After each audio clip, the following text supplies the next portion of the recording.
የሰው እጅ ከመግባቱና ከመሰረዙ መደለዙ በፊት የሃይማኖት አባት ተብዬዎች በተለዩ ምክንያት ይህንን ስህተት ከመስራታቸው በፊት በነበረበት ይዘት በተውራት በኢንጂል በመሳሰሉት መጽሐፎች እናምናለን።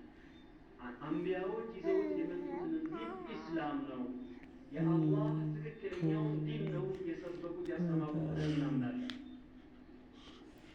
ነገር ግን ነቢያቶች ካለፉና ከሄዱ በኋላ የሰዎች ገብቶበታል፣ ተጨምሯል፣ ተቀንሷል፣ ብዙ ተለውጧል።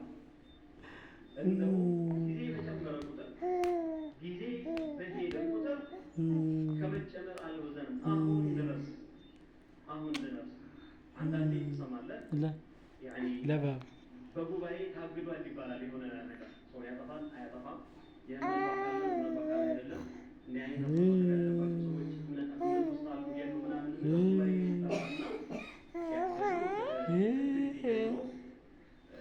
ይጠራና የእምነታቸውን ጉዳይ ኡሱል አልዓቂዳ ማለት ነው።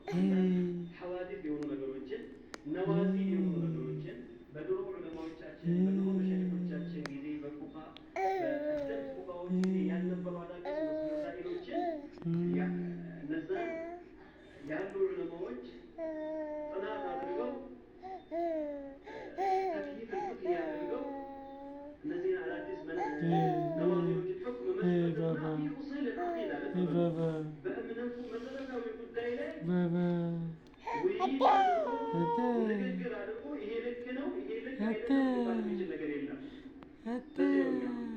በልበ ሙሉነት ሙስሊሞች እምነታችን ላይ ኡሱል ኢማን ላይ ኡሱል አቂዳ ምንም አይነት የሰው እጅ አስተያየት የለም። ሌላው ቀርቶ የአቡበክር ስዲቅ የአቡበክር ስዲቅ ሀሳብ የለበትም። የስዲቁል አክበር ስዲቁ ሀዚህ ልኡማ ያኒ የኡመት ጠቅላላ ተከታዮች ኢማን በአንድ ሚዛን ቢደረግ የአቡበክር ስዲቅ ኢማን በአንድ ሚዛን ቢደረግ የአቡበክር ኢማን ያመዝናል ያሉት ነቢዩ ሰለላሁ ዐለይሂ ወሰለም በእምነቱ በዓቂዳው ለአላህ ባለው ከበሬታና ውዴታው በስራው የዚህ ኡመት ተቀዳሚ የሆነው አቡበክር ወይም ዑመር ወይም መስል ሰሓቦች እንኳን አስተያየት የሰጡበት ነገር የለም።